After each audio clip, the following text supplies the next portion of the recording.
kemudian hal-hal yang terkait dengan masalah aspek kognitif itu kita dapatkan. Apa itu? Ternyata sampai sekarang, dan ini merupakan hasil penelitian, 70% anak Indonesia itu memiliki nilai di bawah standar terkait kemahiran minimal untuk kemampuan membaca.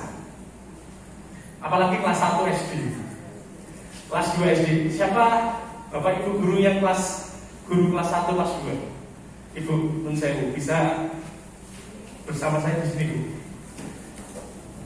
Ya, dilihat teman-temannya.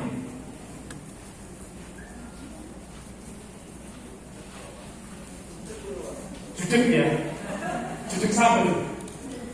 Ya, enggak. Bisa diceritakan bagaimana kondisinya? Yang pertama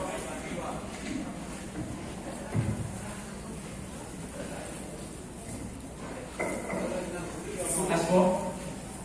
Assalamualaikum warahmatullahi wabarakatuh. Waalaikumsalam warahmatullahi wabarakatuh. Saya Darmiatun dari Dua Karanganyar. Gimana Bu? Kebetulan sudah 4 tahun saya mengajar di kelas 1. Kelas 1. Dan bertepatan 2 tahun ini sudah mengalami pandemi. Dan yang paling 1 tahun yang kemarin ya Pak ya, yang tahun 2020 betul-betul mengalami kesulitan ya, terutama di kelas 1 itu kan kelas awal, terutama untuk membaca, menulis dan menghitung. Di sini terus terang untuk membaca dan menulis itu kami sangat bingung bagaimana caranya untuk mengajari anak-anak karena ya tidak bertemu langsung atau tatap muka, dan itu pun orang tua juga sangat mengalami kebingungan, apalagi mungkin di dalam rumah itu tidak hanya 1 anak yang diajar ya, yang dibimbing. Jadi kami juga betul-betul mengalami kesulitan dalam mengajar kelas 1. Itu tahun 2020 ya Bu ya? Iya. Sekarang sudah tahun 2021. Iya. Lantas apa yang kemudian dilakukan Bu terkait dengan permasalahan ini? Kami memang selalu berinteraksi sama orang tua. Kami karena seperti tadi yang Bapak katakan bahwa ada Zoom, ada apa kan? Untuk kelas orang tua banyak yang mengatakan ini berkaitan dengan kuota gitu. Jadi kami untuk mengecek atau melihat perkembangan anak, kami seminggu sekali atau kadang 3 hari sekali kami melihatnya dengan video call. Jadi kami saya beri membaca karena kelas 1 kadang hanya 2 suku kata atau berapa kalimat, tapi per kata itu kami menggunakan video call 1 per 1 seperti itu. Dan kemudian hasilnya sampai sekarang Bu ada perkembangan? Alhamdulillah, mungkin karena juga kebanyakan orang tua juga alhamdulillah dari 80% dari ini sudah bisa. Betul. Terima kasih. Kita berikan aplaus untuk teman-teman yang dari SD. Oke, terima kasih untuk penjelasan Bu. Dari RA, angkat tangan. Banyak sekali nih RA. Halo. Teman yang dari RA mana ya? Loh, kok gak ada yang angkat tangan ini tulisan? Tadi tunjuknya banyak sekali ya. Kemudian dikasih pertanyaan kok langsung ngomong. RA. Oh, jadi Bu Sewu Asmo. Nama saya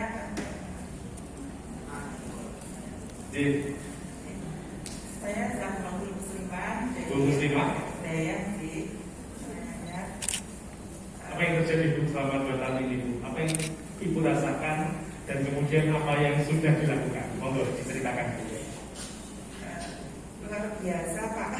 Sangat luar biasa ya Bu. Luar biasa untuk masa pandemi ini. Kami tidak bisa daring karena masih anak-anak dan sebagian orang tua itu mereka juga pekerjaannya tidak ada di rumah. Akhirnya kami mengadakan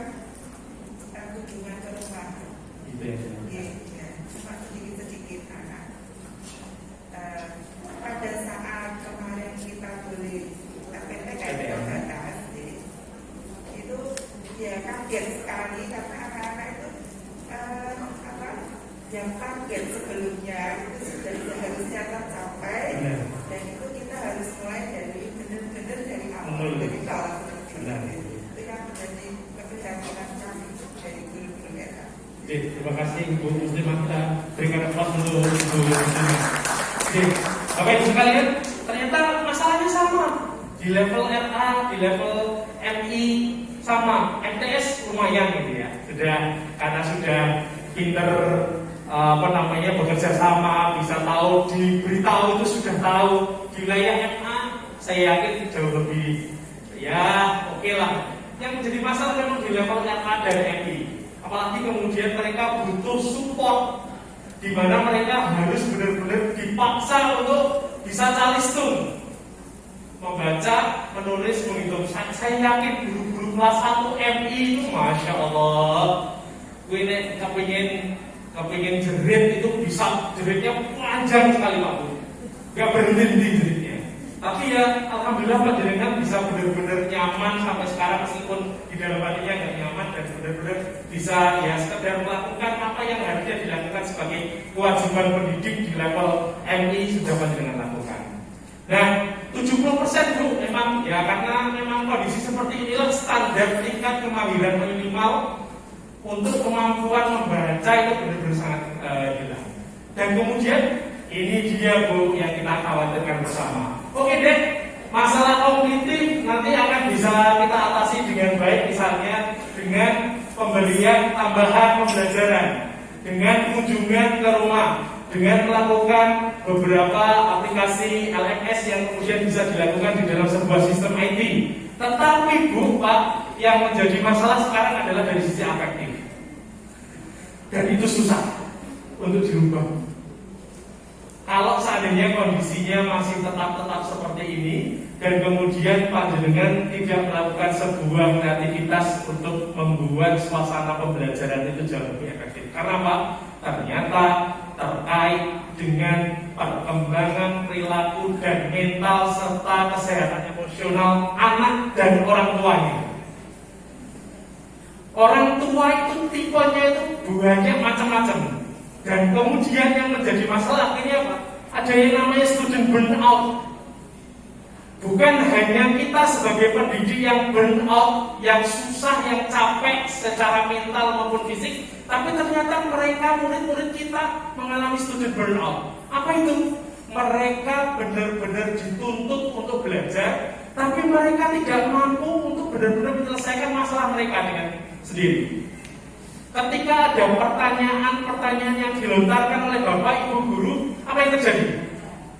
Saya ngajar Pak Bu pakai Zoom 30 mahasiswa, semua off cam. Ketika saya tanya, Mbak A, sudah jelas tentang ini? Diam. Halo Mbak. Halo Mbak. Sampai lama sekali. Mbak, halo. Ternyata tidur. Atau lagi, Mas Ali, Pak ditanya, halo, ternyata Pak, mohon maaf Pak, baru diminta oleh Ibu untuk beli gas ke warung sebelah. Dan kemudian laptopnya di rumah. Itu yang terjadi. Dan kemudian menjadikan kita sebagai guru juga burnout. Tetapi ternyata muridnya jauh lebih burnout. Karena apa? Ada emotional exhaustion. Apa itu? Kondisi lelah secara emosional. Lelah Bu, ngajar di depan laptop itu lelah. Tetapi lebih lelah mendengarkan orang yang sedang ngomong di depan layar laptop kita. Benar. Jadi bisa membayangkan mahasiswa atau siswa-siswa panjenengan sekalian mendengarkan penjelasan dari pukul 7 sampai pukul 11 atau pukul 12. Kalau kami di level mahasiswa bisa jam setengah 8 sampai jam setengah 4 non-stop. Karena ada 4 mata kuliah langsung. Anda bisa membayangkan. Ya Pak, saya ngajar jam 1 siang itu. Assalamualaikum Pak. Sehat Pak. Duh, kok rasanya kok sudah agak capek? Iya Pak, sudah 3 mata kuliah dari pagi Pak. Ini sekarang mata kuliah yang keempat Pak. Sebentar saja ya Pak. Jangan ngajar seperti itu. Ya sudah, terima kasih. Wassalamualaikum warahmatullahi wabarakatuh. Ya nggak seperti itu yang terjadi. Kemudian bersikap kritis itu sudah mulai terjadi di anak didik kita. Bu, karepmu. Terus kowe ngomong-ngomong karepmu, Bu. Apa sih sing ngomongke? Alah, sudah kata-kata seperti itu sudah banyak muncul. Atau kemudian reverse professional education. Turunnya keyakinan pada siswa untuk belajar. Mereka sekarang sudah banyak dolan main-main dan lain sebagainya. Dan itu sudah kita lihat bersama-sama di kegiatan di sehari-hari di kita. Nah, apa yang harus kita lakukan Pak Bu? Ada beberapa hal. Ini dari efek dari kajian psikologis yang sudah kita lihat selama 2 tahun ini. Menyepakati beban pekerjaan yang akan diberikan kepada siswa dengan bersama-sama. Artinya, kalau seandainya memberikan tugas, ya harus disepakati dulu antara siapa? Guru satu dengan guru yang lainnya. Kalau kami ada yang namanya tim teaching, sehingga kemudian yang terjadi pada saat dosen ini memberikan pembelajaran dan kemudian memberikan penugasan terkait dengan misalnya studi kasus, maka dosen yang lainnya jangan menggunakan studi kasus dengan menggunakan pembelajaran atau dengan memberikan penugasan yang lainnya, sehingga kemudian harus ada kolaborasi antara satu guru dengan guru yang lainnya. Kemudian yang kedua kita lihat mengatur waktu pengumpulan tugas itu jauh-jauh dari Pak Bu, sehingga kemudian berikan tenggat waktu untuk pengumpulan tugas kepada anak didiknya. Dan apa yang sudah kita lakukan selama 2 tahun ini? Sudah Pak, kita tuh sudah memberikan tenggat waktu Pak. Apa yang terjadi? Ya molor. Bahkan ada yang sampai sekarang sudah sampai pada titik akhir di UAS gitu ya, masih ada yang belum mengumpulkan sama sekali. Dan kemudian yang akan kita lakukan adalah menyepakati nilai minimal tertentu sebagai bentuk reward. Makanya Pak Bupati tadi bilang, ada yang tidak lulus? Tidak ada. Diluluskan semua? Iya. Tapi kemudian ketika itu diluluskan semua harus dilihat apakah benar-benar sesuai dengan potensi atau kemudian hal-hal yang terkait dengan aspek kognitif yang dimiliki oleh yang bersangkutan. Kemudian yang paling penting Pak Budi sebenarnya memfasilitasi terbentuknya kelompok belajar siswa yang dilakukan oleh YTA sudah oke. Berkunjung ke masing-masing rumah dan kemudian melakukan pembelajaran dengan beberapa anak didik dan kemudian melakukan kegiatan-kegiatan terkait dengan aspek kognitif. Dan itu mungkin bisa dilakukan di level-level di atas dari yang tersebut. Nah, yang menjadi masalah adalah ternyata bukan siswanya saja, orang tuanya juga. Kita kan sekaligus sebagai orang tua. Karena ada tipe orang tua yang seperti ini di pembelajaran daring. Ada orang tua yang nyasar, ada orang tua yang bayar, ada orang tua yang sadar. Orang tua yang nyasar itu apa? Wah sekarang Pak, wes orang peduli pendidikan dari anak. Itu orang tua yang nyasar. Sakarpe tidak pernah kepingin tahu tentang pendidikan dari anak. Kemudian yang kedua adalah orang tua bayar. Loh saya sudah bayar SPP kok. Ya sudah, saya berikan kepada panjenengan karena itu sebagai salah satu ongkos dari apa yang sudah saya bayarkan kepada sekolah. Banyak yang seperti itu. Tetapi juga banyak orang tua yang sadar. Sadar karena apa? Sadar karena mereka memiliki kelemahan. Kelemahan terkait dengan apa? Stres mereka tinggi juga. Dan mereka sadar bahwa mereka itu memang memiliki dan mengalami kesulitan untuk mengajarkan materi kepada anaknya. Sehingga kemudian yang harusnya mereka lakukan ketika menjadi orang tua sadar adalah telepon gurunya. Banyak nggak ditelepon sama bapak ibu orang tua? Banyak. Apa yang kemudian dikatakan? Padahal ada yang nesu-nesu. Saya pernah mendapatkan telepon dari bapak ibu mahasiswa saya bilang, "Piye toh Pak? Lah ngajari daring kayak gini. Kemudian anak saya ya bingung. Yang satu pakainya pakai ini Zoom, yang satunya pakai Google Meet. Emangnya orang tuanya itu kayak semua?" Pernah bilang ke saya Terima kasih Ibu. Mohon dipahami bahwa ini memang kondisi yang kita lalui secara keseluruhan sehingga kemudian harus benar-benar disikapi dengan bijak. Dan itu stres karena terkait dengan ini. Tapi Bu, ada hal yang harus saya berikan kepada panjenengan. Ingat, ada yang merah bahwa ternyata daring itu bukan satu-satunya permasalahan learning loss. Yang menjadi permasalahan learning loss itu adalah apa? Karena cara mengajar kita yang hanya kemudian apa? Langsung dipindahkan dari metode luring ke metode daring. Proses-proses pembelajaran yang kita lakukan di metode luring itu langsung diaplikasikan ke metode daring tanpa kemudian memberikan hal-hal yang berbeda. Misalnya apa? Kalau di metode luring, panjenengan tatap muka, ngobrol-ngobrol, menyampaikan one way communication, satu arah komunikasi, oke, it's okay. Mereka duduk diam dan kemudian mendengarkan panjenengan, it's okay. Tapi itu tidak bisa dilakukan ketika kita menggunakan metode pembelajaran daring. Panjenengan ngobrol, ngomong, kemudian sendirian dan kemudian siswa kita hanya diam dan lain sebagainya di dalam media Zoom, itu tidak bisa kita jadikan sebagai salah satu keberhasilan dari metode daring.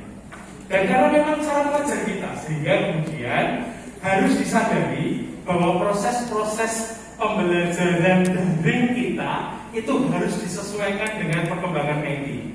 Mohon izin, mohon maaf bagi Bapak Ibu yang memang masih gaptek dengan komputer, dengan IT, berarti memang harus memaksakan diri untuk benar-benar bisa belajar. Karena apa?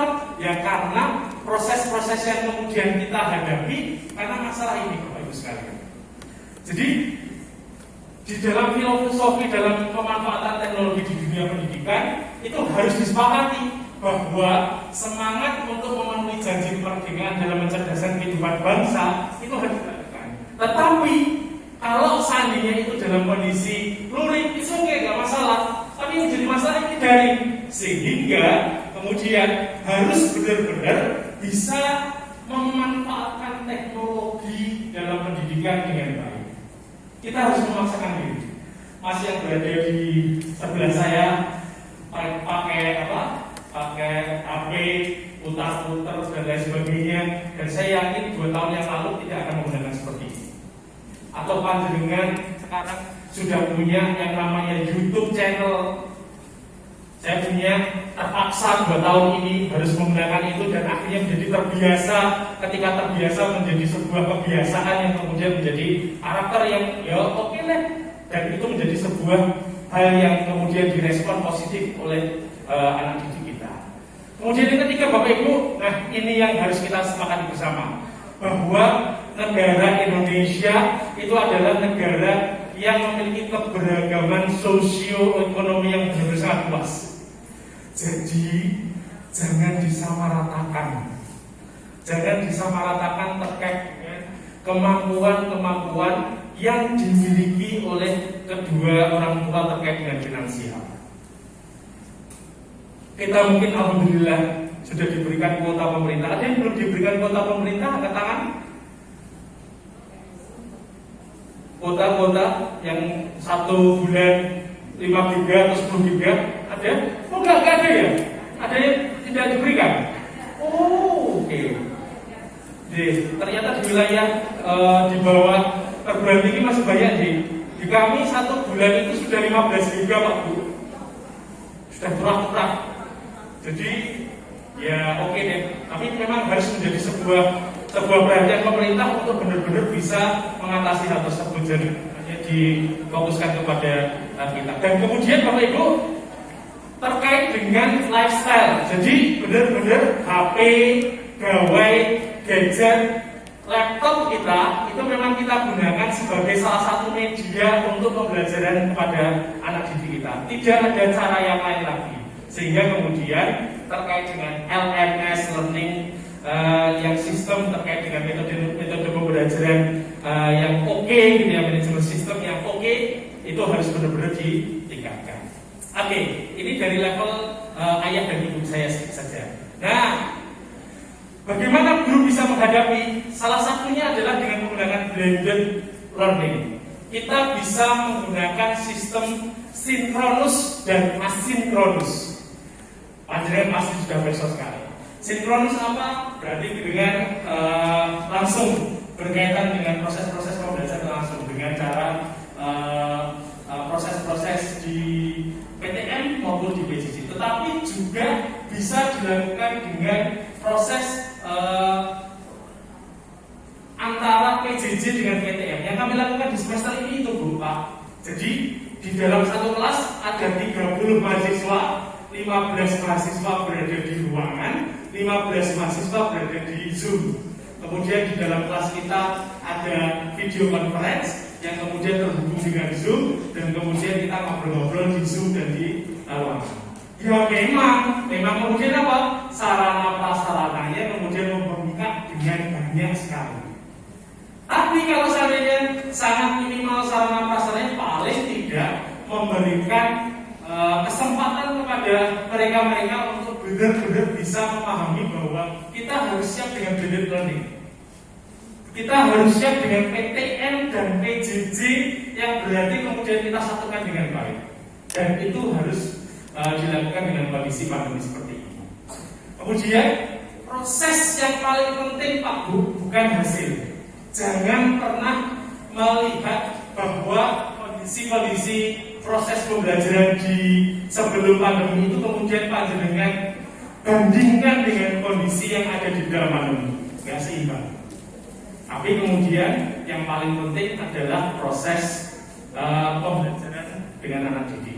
Kemudian terkait dengan well-being, ada psychological well-being. Semoga anak tidak stres, anak tidak kemudian mengalami burnout, anak mengalami kondisi-kondisi ketidaksehatan mental yang tidak baik gitu ya.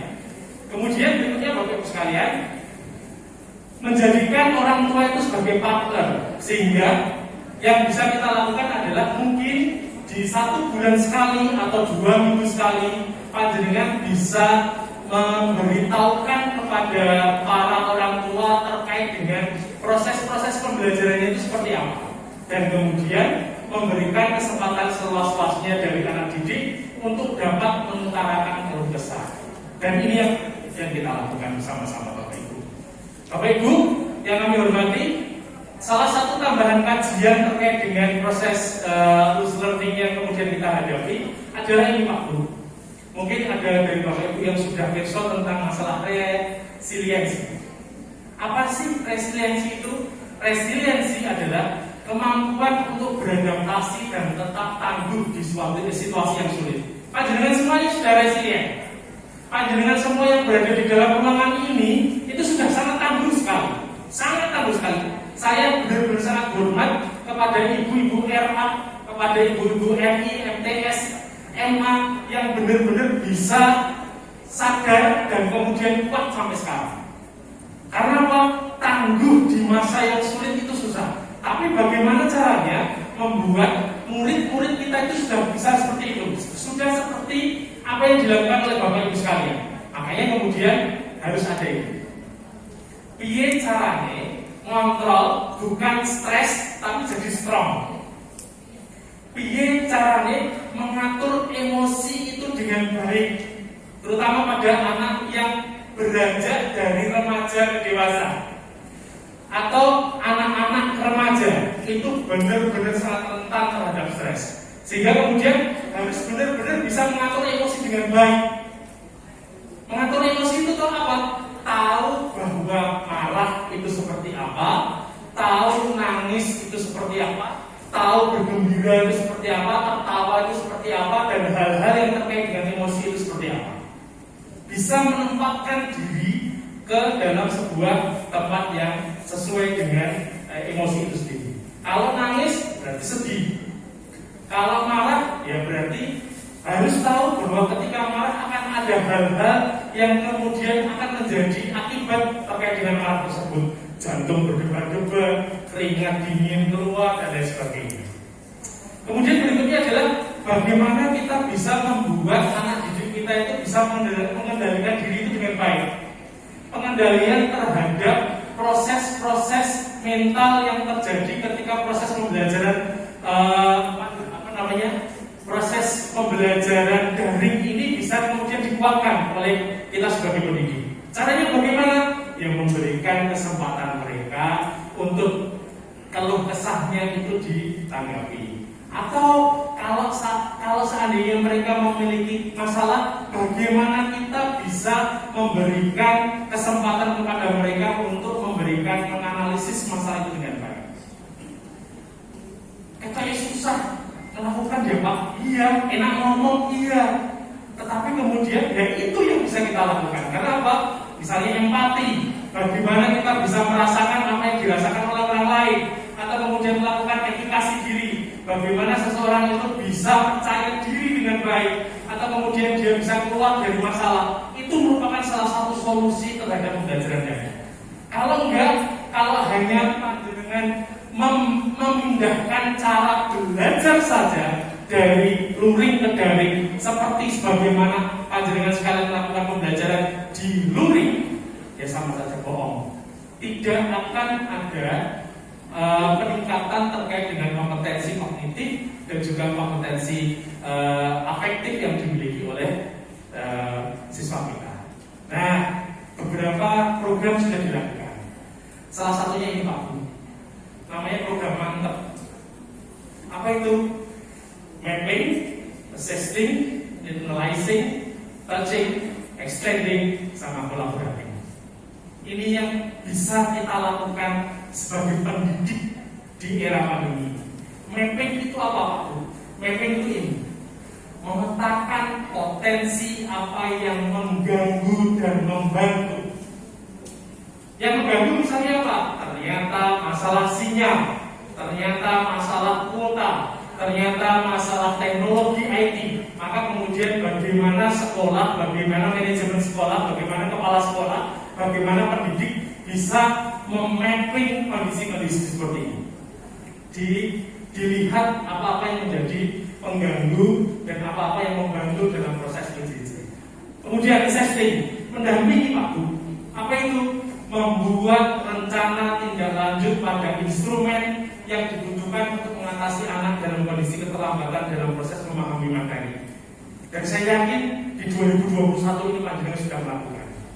Di 2020 kemarin kita benar-benar sangat shock sekali. Tapi saya yakin di 2021 ini panjenengan bisa memetakan siapa saja peserta didik yang kurang untuk memahami materi kita, sehingga kemudian kita bisa memberikan assessing kepada mereka. Dan kemudian lebih dalam lagi, setelah assessing, kemudian kita menggunakan apa? Analyzing. Apa itu? Kita benar-benar bisa melihat faktor-faktor penyebab utama, faktor-faktor penyebab lainnya yang kemudian mempengaruhi penurunan yang dikaitkan dengan minat dan bakat peserta didik. Banyak hal yang bisa kita lakukan dengan menggali informasi lebih dalam lagi. Dengan cara apa? Misalnya kita kunjungan ke rumah masing-masing siswa dan menanyakan kepada signifikan other, orang tuanya, terkait dengan proses pembelajaran dari anak didik kita semua. Sehingga kemudian kita dapat mendapatkan proses-proses yang penting. Kalau coaching itu pasti harus kita lakukan. Karena apa? Menyentuh itu bukan menyentuh secara fisik. Hati-hati Pak Bu, karena ternyata sekarang undang-undang terkait dengan itu sudah sangat-sangat riskan sekali ya Bu Pak. Yang di Universitas Riau itu yang sekarang menjadi booming sekali. Itu kan di satu sisi memang katanya pelecehan seksual, kemudian kalau dari sisi terdakwa dia hanya mengusap kepalanya sambil kemudian mencium sebagai tanda sayang pada anaknya, katanya gitu ya. Itu menjadi masalah besar. Tapi touching seperti ini adalah sentuh hati, dekatkan, karena power distance kita terlalu jauh, yang 78 tadi. Sehingga kemudian jarak antara guru dengan siswa itu benar-benar sangat dekat sekali. Extending, memperlebar. Upaya apa? Untuk menambah waktu kepada peserta didik yang mengalami learning loss. Caranya bagaimana? Ya melakukan pelebaran materi yang mengacu pada Merdeka Belajar. Gak usah dipikir lagi bagaimana proses-proses yang akan dilakukan terkait dengan masalah kognitif. Yang paling penting adalah penyampaian belajarnya oke, anak didik bisa mendapatkan materi dengan oke dan mengerti dengan jelas materi yang kita berikan kepada mereka. Dan yang terakhir Bapak Ibu sekalian, saya tutup adalah mengembangkan kerjasama simbiosis mutualisme antara siapa? Orang tua, guru, sekolah, pemerintah, layanan kesehatan, dan juga masyarakat sipil. Kalau saya boleh memperlihatkan itu, Bapak Ibu sekalian, bisa dilihat apa sih yang dilakukan oleh orang tua? Orang tua itu harus aktif berpartisipasi dalam kegiatan proses belajar mengajar di rumah. Sekarang yang harus dilakukan adalah memberikan masukan kepada orang tua bahwa pendidik yang utama itu bukan guru yang ada di sekolah, tapi siapa? Orang tua yang ada di rumah. Kemudian dari guru terus-menerus meningkatkan kapasitas untuk melakukan pembelajaran interaktif, Bapak Ibu. Mohon izin, IT, kemampuan IT panjenengan yang sekarang sudah mulai menanjak dengan baik, mohon untuk benar-benar bisa dipertahankan dengan baik dan kemudian bisa ditingkatkan dengan baik, karena kita harus berbasis dengan IT. Sekolah memfasilitasi kegiatan belajar mengajar dengan metode yang paling tepat. Misalnya dulu tidak ada akses internet, maka mau tidak mau harusnya sekolah sudah mulai untuk memikirkan, wah, fasilitas internetnya harus dipertinggi. Misalnya dulu tidak ada video conference, berarti yang harus dilakukan dia caranya untuk bisa mendapatkan video conference, atau kemudian LMS-nya bisa ditingkatkan sehingga kemudian proses-proses pembelajarannya oke. Dari sisi pemerintah, Bapak Ibu sekalian, apa yang dilakukan oleh pemerintah? Pemerintah pusat dan daerah bekerja sama menyusun dan menerapkan kebijakan yang berpihak pada anak. Jadi yang paling penting bukan ketercapaian kurikulumnya, tetapi kemudian proses mental yang kemudian kita hadapi dengan baik. Dari layanan kesehatan, di situ terlihat bahwa layanan kesehatan memantau dan mengevaluasi risiko di daerah demi mengutamakan kesehatan anak. Beberapa bulan ini landai ya Bapak Ibu ya, COVID-nya. Dan kemudian ada varian baru, apa itu?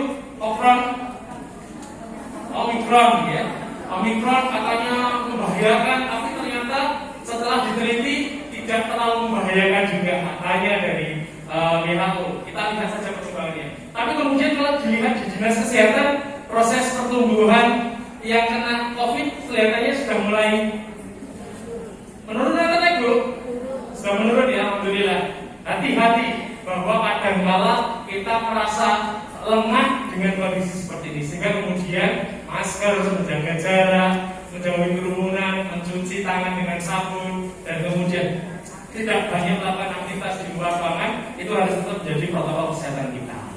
Dan pastinya masyarakat sipil yang kemudian bisa membantu mendukung kegiatan anak. Nah, simbiosis mutualisme ini harus kita tingkatkan. Kalau nggak bisa kita lakukan. Pak, bagaimana caranya untuk bisa melakukan simbiosis mutualisme? Ajak Pak Bupati, ajak Pak Dinkes, ajak dari unsur agama, ajak dari sekolah, orang tua untuk benar-benar bisa berpartisipasi terkait dengan perkembangan anak. Dan yang terakhir Bapak Ibu, saya ingin mengutip pernyataannya almarhum Kyai Haji Maimun Zubair terkait dengan kita. Jadi guru itu tidak usah punya niat bikin pintar anak. Jangan pernah punya niat untuk bikin pintar anak. Karena apa? Nanti kamu akan hanya marah-marah saja, dan kemudian ikhlasnya akan hilang. Jadi lebih baik serahkan saja kepada Allah. Doakan saja terus-menerus agar muridnya mendapatkan hidayah. Itu yang bisa kita lakukan. Atau kemudian kita bisa berharap bahwa menjadi guru kelak mungkin salah satu dari murid kita kelak ketika di hari akhir besok akan menarik tangan kita ke surga karena panjenengan sudah memberikan ilmu kepada mereka. Begitu Bapak Ibu sekalian, informasi dari saya yang bisa saya sampaikan. Benar datangnya dari Gusti Allah, dan kalau ada salah datangnya dari setan, saya tidak ikut-ikut ya. Terima kasih. Assalamualaikum warahmatullahi wabarakatuh. Dulu kami kembalikan kepada moderator. Alhamdulillah Bapak Ibu, luar biasa kita sudah belajar bersama, sharing, berbagi, berkolaborasi dalam kesempatan ini. Bapak Ibu yang saya hormati, landing course yang tadi sudah dijabarkan secara panjang lebar dengan latar belakang pengertian, antisipasi, dan bagaimana untuk mengatasi hal itu khususnya dalam dunia pendidikan. Maka untuk itu pada kesempatan ini kami akan membuka termin pertama untuk 3 penanya. Dan perlu kami sampaikan bahwa nanti penanya atau yang akan menyajikan yang tadi, termasuk yang tadi, yang terbaik akan dipilih dan akan diberikan hadiah surprise dari panitia. Untuk itu kali pertama mulai dari sayap barat, sayap kanan. Silakan. 1, 2, baru ada 2, satu lagi. Baru ada 2, mohon satu lagi dari sayap timur. Monggo, Non Sewu. Oh, ini rasanya Bapak ya. Monggo yang satu lagi. Bapak. Oh. Ya nanti Pak. Nanti dari panitia kan. Bapak Ibu Non Sewu, nanti untuk materi dari panitia nanti akan di-share ya. Nah, ini untuk silakan yang bertanya. Sudah di-share oleh panitia. Bapak Ibu silakan. Oke, 2 dulu kalau tidak belum ada. Monggo Non Sewu menyebutkan nama, dari mana, dan terus sampaikan. Monggo.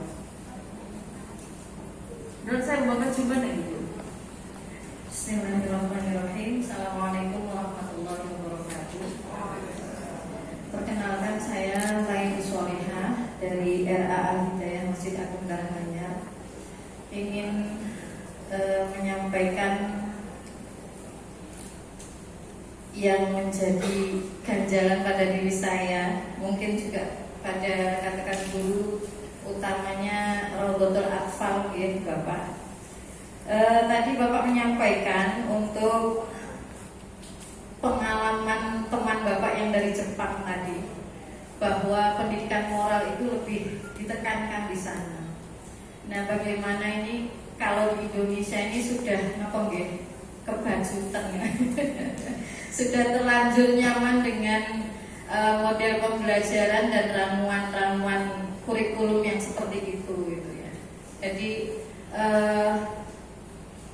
keresahan kami jadi seperti ini. Bagaimana ya untuk merubah pola yang sudah tertanam sangat dalam pada kita ini untuk bisa merubah sedikit demi sedikit. Mungkin kalau 180 derajat langsung mungkin, atau 360 derajat mungkin ya tidak bisa, maka kita harus melakukannya dengan cara sedikit demi sedikit. Karena Nyun Sewu, selama ini kalau kita ingin mengajak mungkin anak-anak ya, kalau di Jepang saya lihat di YouTube atau di mana itu, anak-anak lebih bisa diajak untuk pembelajaran secara langsung. Seumpamanya diajak untuk membersihkan kelas atau menyapu, atau bahkan di tingkat pendidikan yang lebih atasnya anak-anak langsung diajak membersihkan kamar mandi dan lain sebagainya. Nah, kalau di Indonesia ini saya kira hal-hal semacam itu biasanya akan lebih diberikan untuk hukuman biasanya. Nah, ini mungkin yang perlu kita cermati seperti itu. Nyun Sewu, kalau di pengalaman saya di pesantren, pertanyaannya Bu, Iya. ke inti pertanyaannya. Jadi inti pertanyaannya adalah bagaimana caranya untuk merubah sistem kita dari pembelajaran yang sudah lama terlampaui yang kita jalankan untuk bisa sedikit demi sedikit dirubah untuk penanaman moralnya. Terima kasih. Matur nuwun. Assalamualaikum warahmatullahi wabarakatuh. Terima kasih. Kemudian yang kedua, langsung untuk pertanyaan kedua kami persilakan.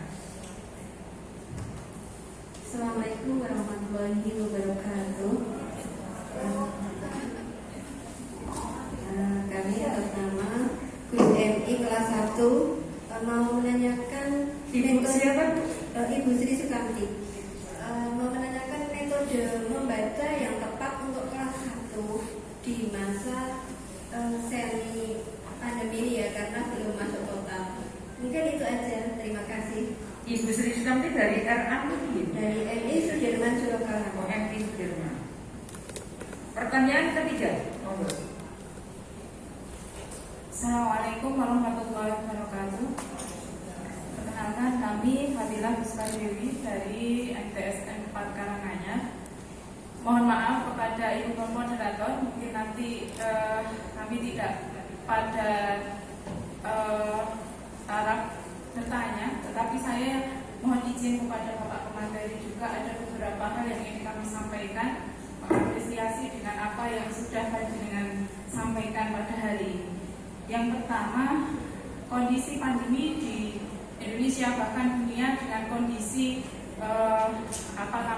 akhir kita simpulkan learning loss, kemudian teori-teori tentang bagaimana secara psikologis kita menghadapi anak, termasuk juga teori pembelajaran yang kemudian banyak diinovasikan kepada lembaga-lembaga pendidikan, termasuk juga Nyon Sewu yang pertanyaan pertama tadi ketika kita mengapresiasi apa yang dilakukan pendidikan di Jepang, itu kan sebenarnya sudah bertahun-tahun yang lalu kita tahu.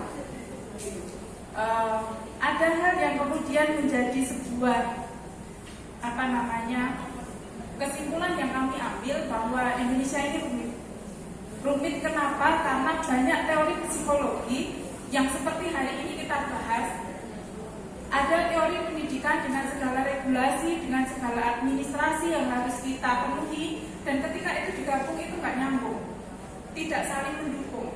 Kita banyak bicara tentang hal-hal sulit, tentang hal-hal yang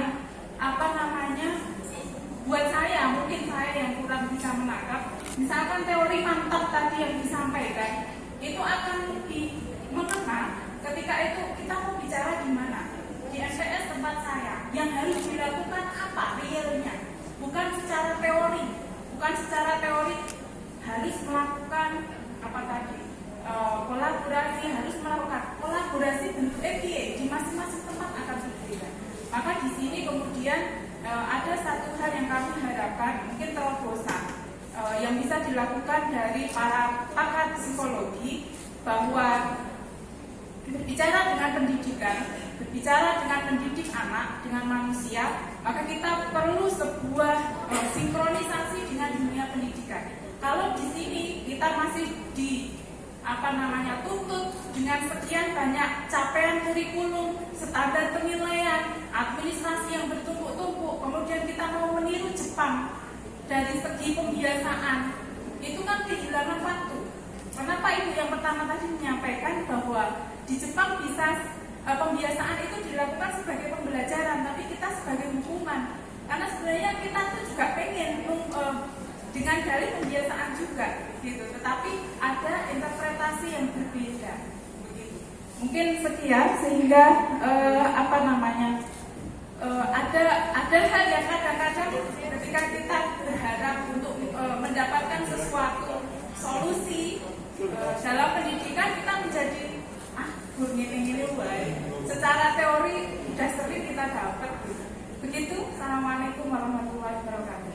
Waalaikumsalam. Terima kasih. Tadi tiga, yang pertama Laili Solina dari Rombal Alidaya, kemudian yang kedua Ibu dari MI Sudirman, dan yang ketiga Ibu Fadilah Dewi, Ibu Kepala Madrasah Sanawiyah. Terima kasih. Nah, monggo untuk itu kepada Bapak Aditya, silakan. Terima kasih Bapak Ibu sekalian, Ibu-ibu, Bu Laili, kemudian Ibu Sri Sukamti dan Ibu Fadilah, matur sangat atas pertanyaannya dan juga masukannya. Memang yang menjadi permasalahan adalah, saya tadi sudah matur kepada panjenengan simbiosis mutualisme. Artinya apa? Bahwa apa yang sudah dibicarakan, apa yang sudah diungkapkan, itu tidak akan terlaksana dengan baik Bapak Ibu sekalian. Saya yakin tidak akan terlaksana dengan baik kalau tidak akan ada yang namanya support system di pemerintah kita untuk tahu bahwa karakteristik geososial kultural yang ada di negara Indonesia itu benar-benar sangat beragam sekali. Kebutuhan yang ada di satu kabupaten pun sangat beragam sekali. Maka kemudian yang menjadi masalah adalah apa-apa tadi yang kemudian disampaikan itu merupakan salah satu hal yang kemudian menjadikan kita bisa tahu bahwa ada potensi-potensi untuk perbaikan. Salah satunya Bapak Ibu sekalian, saya ingin memberikan masukan terkait dengan masalah-masalah ini. Di wilayah kami Bapak Ibu di perguruan tinggi itu sudah merubah sistem kurikulumnya itu dengan menggunakan sistem Merdeka Belajar full Bapak Ibu sekalian. Jadi mulai tahun 2020 mahasiswa kami itu diberikan kesempatan untuk keluar mendapatkan 20 SKS magang dan lain sebagainya dengan daring maupun luring. Nah, tahun kemarin itu menjadi sebuah penolakan yang benar-benar sangat besar sampai sekarang sih juga melakukan kondisi-kondisi yang seperti itu. Cuma kemudian Bapak Ibu dosen, Bapak Ibu pendidik yang ada di wilayah perguruan tinggi sudah mulai tahu, oh ternyata memang Merdeka Belajar itu bukan berarti kemudian sakar PDW mahasiswa itu diberikan kegiatan di luar kampus dan kemudian dibiarkan sebegitu adanya, tidak. Tapi ternyata di balik itu mereka mendapatkan CPL sampai pembelajaran lulusan itu dengan maksimal, dengan paripurna. Sehingga program yang dilakukan di perguruan tinggi itu adalah misalnya magang satu semester full Bapak Ibu sekalian. SKS-nya berapa? 20 SKS. Kalau mungkin panjenengan sekalian pas waktu kuliah magangnya kan cuma 1 bulan, 2 bulan deh Bu. SKS-nya berapa? 2, 3 SKS. Yang kami lakukan sekarang seperti itu. Jadi full 20 SKS mereka sudah kami giring ke dunia industri. Artinya dunia industri itu bisa pendidikan, sosial dan lain sebagainya untuk itu. Dan itu salah satu ciri solusi untuk penyelesaian masalah. Cuma kemudian terkait dengan pendidikan di level di bawahnya, di MA, di MTS, apalagi di MI dan di RA yang menjadi salah satu golden age gitu ya bagi anak didik kita di sana, menjadi sebuah kesusahan yang sangat kencang sekali gitu ya. Sehingga kemudian proses-proses yang terjadi di Jepang yang tadi saya utarakan di awal itu sebenarnya sebagai contoh baik kita. Kita memiliki contoh baik yang ternyata bisa diperlihatkan dengan baik.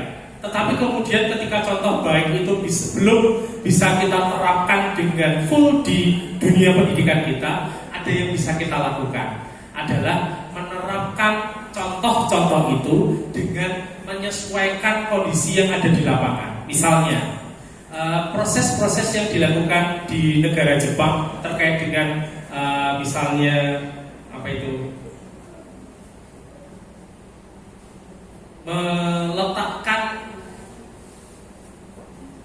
sepatu pada tempatnya atau kemudian mencuci, membersihkan kelas secara bersama-sama, itu bisa kita aplikasikan dengan baik di anak didik kita secara reguler, karena itu merupakan kebiasaan yang bisa ditanamkan. Cuma kemudian kita tidak bisa menafikan bahwa kurikulum kita membuat Bapak Ibu sekalian benar-benar harus bekerja dengan administrasi. Terus bahkan Bapak Ibu yang di wilayah RA, TK, BA itu saya lihat Masya Allah, kalau membuat RPPH, Masya Allah, istri saya tuh sampai jam 2 pagi Pak Bu. Saya jadi dosen aja membuat silabus saja di awal semester itu 1 minggu sekali ki ngopo to mah gue kok mati koyo ngono. Ini detail mah harus administrasi. Saya cuma memimpikan kalau seandainya Indonesia itu bisa mencontoh sesuatu yang baik dari negara lain terkait dengan proses pendidikan, alangkah lebih baiknya. Ini impian. Dan itu tidak akan menjadi kenyataan kalau seandainya ya hanya ngomong kayak gini saja Pak. Bener, NATO bener, no action talk only kita. Jadi hanya sekedar keinginan saja. Cuma kemudian apa yang bisa kita lakukan adalah bagaimana kita bisa melihat dan mencontoh gaya pembelajaran dari luar yang begitu oke gitu ya. Dan kita juga oke dengan cultural base kita yang oke juga, dengan pendidikan psikologi budaya Jawa yang oke juga gitu ya. dan kemudian kita bisa menerapkan itu. Kemudian terkait dengan proses pembelajaran di MI, Bapak Ibu sekalian, Ibu tadi yang bertanya Bu Sri Sukamti, terus terang karena saya di wilayah psikologi Bapak Ibu sekalian, saya kurang bisa tahu bagaimana proses pembelajaran akademik di wilayah MI. Cuma saya bisa memberikan salah satu alternatif Bu Sukamti, ada proses yang disebut dengan teorinya Glendomen. Mungkin dari SD sudah pernah dengar Glendomen, Bapak Ibu sudah pernah. Jadi memberikan tulisan-tulisan baja, dan kemudian hampir sama dengan tadi gitu ya. Hampir sama dengan tadi, ada tulisan dan kemudian ada gambar. Itu teorinya dari Glendomen yang bisa kita lakukan, dan itu kita drill berkali-kali. Tetapi kemudian kita tidak bisa memaksimalkan itu karena yang paling penting di wilayah pandemi seperti ini adalah kerjasama dengan orang tua, Pak. Kalau dulu anak saya satu, sekarang di MAN kelas 2, waktu TKB memang kami belum ngedrill tentang membaca. Tetapi kemudian kita sudah siapkan proses-proses tahu tentang huruf dengan baik, dengan cara bukunya Glendomen tersebut. Di Gramedia itu sudah tersedia setumpuk tulisan besar-besar dengan kemudian gambar yang kemudian disodorkan kepada anak saya. Saya lakukan berkali-kali. Akhirnya kemudian dia tahu tentang huruf tersebut dan kemudian dia bisa membaca dengan baik. Hanya dalam waktu kurang lebih sekitar 1 bulan sudah membaca dengan baik. Itu teorinya dari Glendomen. Tapi kemudian teori banyak sekali bisa kita lakukan. Cuma kemudian masalahnya adalah, Bapak Ibu sekalian, karakteristik peserta didik kita itu bermacam-macam. Itu yang menjadi masalah. Ada yang cepet banget, tapi ada yang slow learner. Bagaimana dengan yang slow learner? Bagaimana yang butuh bimbingan dengan ekstra? Itu yang menjadi bagian penting dari kita untuk bisa, tadi saya bilang bahwa program mantep itu bukan salah satunya program yang dilakukan, tetapi dengan salah satu cara dengan menggunakan mapping, kita tahu kondisi real dari anak didik kita. Misalnya ada 15 anak didik kita, berarti kita sudah tahu karakteristik masing-masing dari ke-15 anak didik kita. Si A cepat, si B kurang cepat, si C wegah untuk belajar dan lain sebagainya, sehingga kemudian kita bisa menjadikan program mapping tersebut untuk kemudian dinaikkan dengan cara personalizing, untuk kemudian kita berikan pendampingan secara khusus kepada yang bersangkutan terkait dengan masalah itu. Susah? Ya, yakin. Saya meyakini itu bahwa susah. Kalau untung saja itu mudah. Tetapi kemudian kita perlu tahu diri bahwa proses-proses pembelajaran kepada anak didik kita memang juga harus berjalan dengan baik. Bahwa tadi saya menyampaikan salah satunya adalah program mantep, kemudian ada program yang lainnya, itu benar-benar banyak sekali, Pak. Karena teori-teorinya sekarang itu memang benar-benar banyak sekali. Cuma kemudian yang menjadi masalah adalah bagaimana penerapan teori tersebut di wilayah sekolah. Itu yang susah, Bu Fadila. Saya mengamini apa yang Panjenengan katakan. Benar. Karena apa? Kadangkala kita tuh sudah dijejali dengan beratus-ratus teori. Yakin? Cuma kemudian aplikasi di lapangannya gimana Pak Bu? Susah. Nah, supaya tidak susah berarti harus ada kolaborasi. Bukan kemudian tidak mungkin kita melakukan kolaborasi. Dengan siapa? Yang paling dekat sajalah. Ada tiga pihak yang bisa kita jadikan kolaborasi. Satu, anak didik itu sendiri. Kemudian yang kedua, orang tua. Kemudian yang ketiga, pihak sekolah. Sudah 3 itu saja yang bisa kita lakukan untuk benar-benar bisa menyikapi proses-proses pendidikan kepada anak. Susah? Ya. Misalnya, saya mendapatkan beberapa kali orang tua yang menginformasikan kepada saya terkait dengan anak didiknya. Pak, ini anak saya mahasiswa Panjenengan sekarang sudah tidak mau sekolah, tidak mau kuliah, dari Klaten, Bapak Ibu sekalian, nama disamarkan, laki-laki lagi. Saya telepon yang bersangkutan, loh, kenapa tidak mau kuliah lagi? Dia bosan dengan daring, dia tidak mau daring, dia maunya luring, dia maunya tatap muka. Apa yang terjadi? Apakah bisa kita kemudian memberikan kesempatan kepada yang bersangkutan untuk luring? Padahal yang nomor satu adalah keselamatan dan kesehatan peserta didik, pendidik, ahli pendidikan, tenaga pendidik itu harus dipersatukan. Sehingga kemudian yang harus diberitahukan kepada orang tuanya adalah memberikan penjelasan bahwa memang kondisinya berubah, bahwa memang kita harus berubah. Kalau kita masih stay still dengan kondisi kita dulu, dengan sifat-sifat yang dulu, dengan proses-proses kehidupan kita yang dulu, kita nanti akan tergilas. Saya memberikan masukan itu kepada beliau, dan kemudian beliau itu, ya Pak, oke, sudah saya berikan IndiHome loh Pak di rumah, sudah saya fasilitasi internetnya. Tapi kemudian ketika saya dekati mahasiswa saya, yang terjadi adalah blocking, tidak mau menerima telepon. Saya datangi ke rumahnya, tidak mau menerima saya, ya sudah, karena saya menganggap bahwa yang bersangkutan sudah dewasa.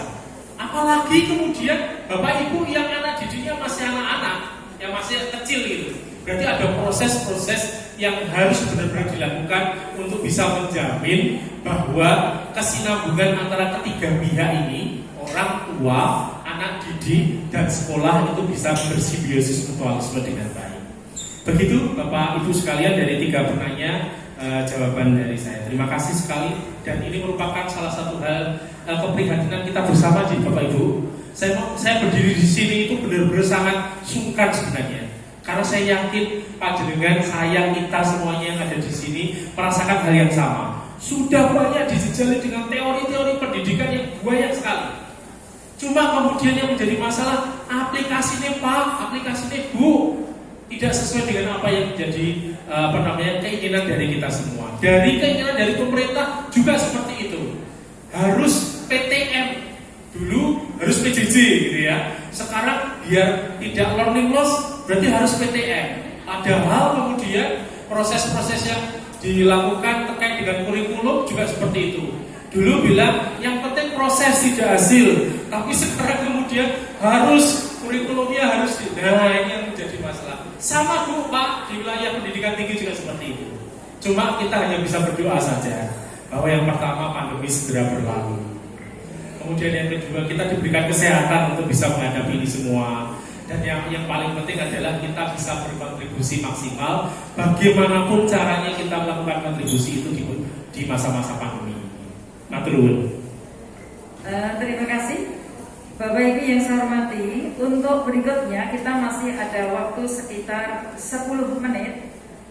Maka kepada Bapak Ibu barangkali masih ada yang ingin bertanya untuk memperluas wawasan atau ingin pencerahan dari Bapak Dr. Aditya, dipersilakan untuk termin kedua.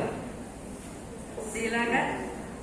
Jam 11:30 tapi masih tetap bertahan berada di ruangan ini, dan sampai pada saatnya kita akan memberikan 3 hadiah bagi peserta terbaik atau partisipasi yang bagus dalam kegiatan ini mulai dari sejak awal tadi. Maka untuk itu kami mohon kepada peserta berikut untuk maju menerima hadiah. Yang pertama adalah Ibu Daryanti dari Min 2 Karanganyar, tepuk tangan, yang telah menyampaikan hal yang dialami di madrasah dan mengambil cara untuk mengatasi permasalahan tersebut. Kemudian yang kedua kami mohon adalah Ibu Laili Solihah. Kami persilakan Ibu Laili Solihah. Kemudian berikutnya adalah Ibu Sri Sukamti dari MI Sudirman. Maka kepada ibu-ibu bertiga kami persilakan untuk maju, dan berikutnya kepada Ibu Ketua Dharma Wanita Persatuan Kantor Kementerian Agama Kabupaten Karanganyar untuk berkenan menyerahkan hadiah atau door prize pada kesempatan ini.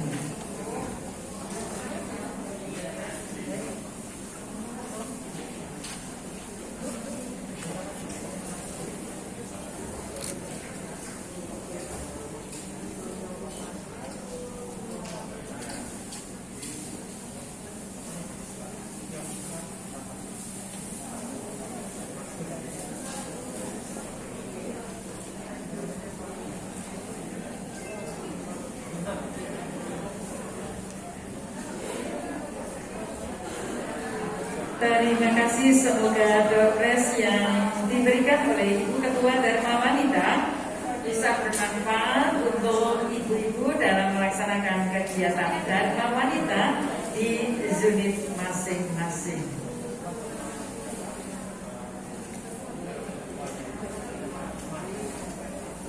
Alhamdulillah, kepada ibu-ibu mohon berkenan kembali untuk bermanfaat. Bapak Ibu yang saya hormati, alhamdulillah kita sampai pada penghujung acara kegiatan ini tadi, bahwa dalam pelaksanaan atau seminar ini tadi sudah disampaikan panjang lebar mengenai learning loss sebagai akibat atau permasalahan dalam pembelajaran jarak jauh. Dan Bapak Ibu, kita sudah bisa meningkatkan wawasan kita di-upgrade selama kurang lebih 1 jam bersama, dan ini bisa menjadi pencerahan bagi kita atas berbagai hal, teori-teori yang kita terima pada saat kuliah, teori-teori belajar, dan semua hal atau best practice yang bisa kita lakukan di sekolah atau di madrasah masing-masing, khususnya di Kementerian Agama Kabupaten Karanganyar. Bapak Ibu yang saya hormati, learning loss bukan satu-satunya, atau pandemi bukan satu-satunya terjadinya learning loss, tapi lebih dari itu, Bapak Ibu yang saya hormati, tadi kepada kita diharapkan untuk bisa memiliki resiliensi yang tinggi dalam masa pandemi ini. Karena kita tahu bahwa orang yang kuat bukanlah orang yang pandai, tetapi orang yang kuat adalah orang yang memiliki resiliensi yang tinggi, mampu beradaptasi dengan berbagai macam badai kehidupan, terutama dalam masa pandemi ini. Untuk itu, mari kita ambil berbagai teori, berbagai metode yang tadi sudah disampaikan oleh Bapak Dr. Aditya, dan kita bijak untuk bisa mengambil dan mempraktekkan di madrasah kita, yang akhirnya bisa menjadikan anak-anak kita untuk bisa berprestasi atau mandiri berprestasi di bermartabat berkelas dunia.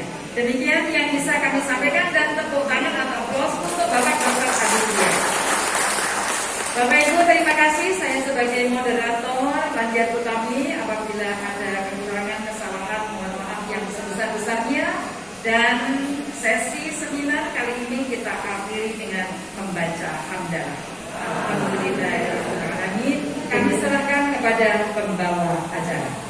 Terima sekali kepada Ibu Dr. Banjar Utami dan juga Bapak Dr. Aditya yang kali ini berkesempatan memberikan ilmu pada kita. Semoga kita menjadi guru-guru yang hebat, sehingga murid-murid kita pun juga akan hebat.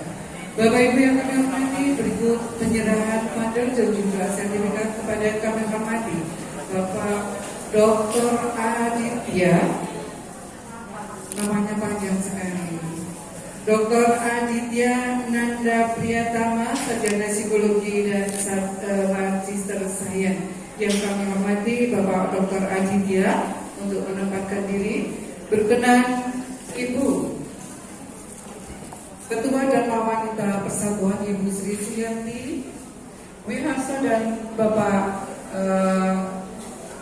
Kepala Kantor Kementerian Agama Kabupaten Karanganyar didampingi Bapak Kasubag dan Ibu lainnya menyerahkan fundal dan juga sertifikat pada Bapak Dr.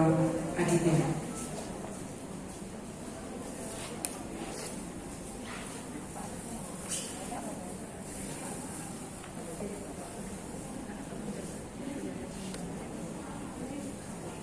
Berkenan Ibu menyerahkan fundal, kemudian Bapak menyerahkan sertifikat pembelajaran.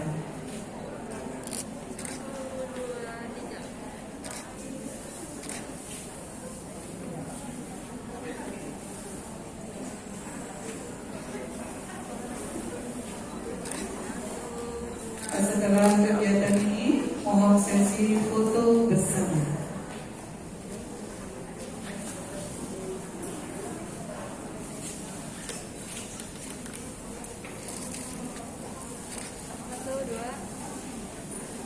Monggo, duduk.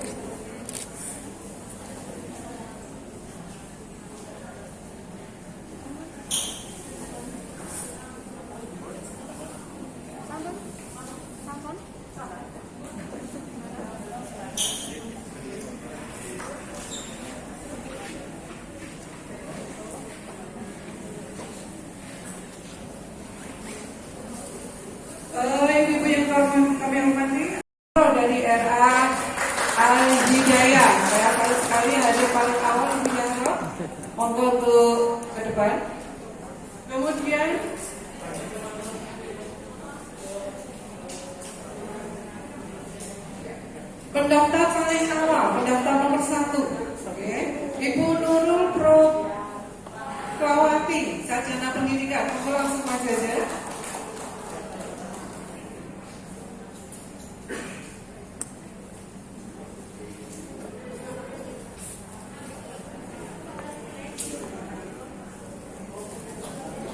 Kemudian Ibu Nini Pujo Tri Utami dari RA Perwanida. Monggo untuk segera maju.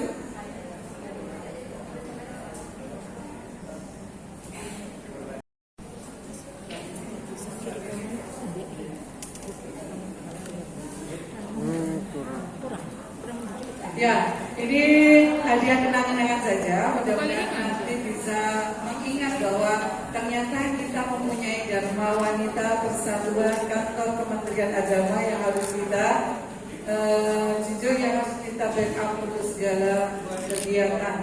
Dan ini akan membawa nama baik Kantor Kementerian Agama Kabupaten Karanganyar.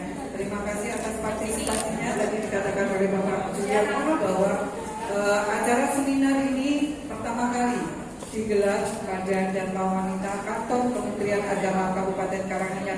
Moga Bapak Ibu tepuk tangan untuk acara seminar kita.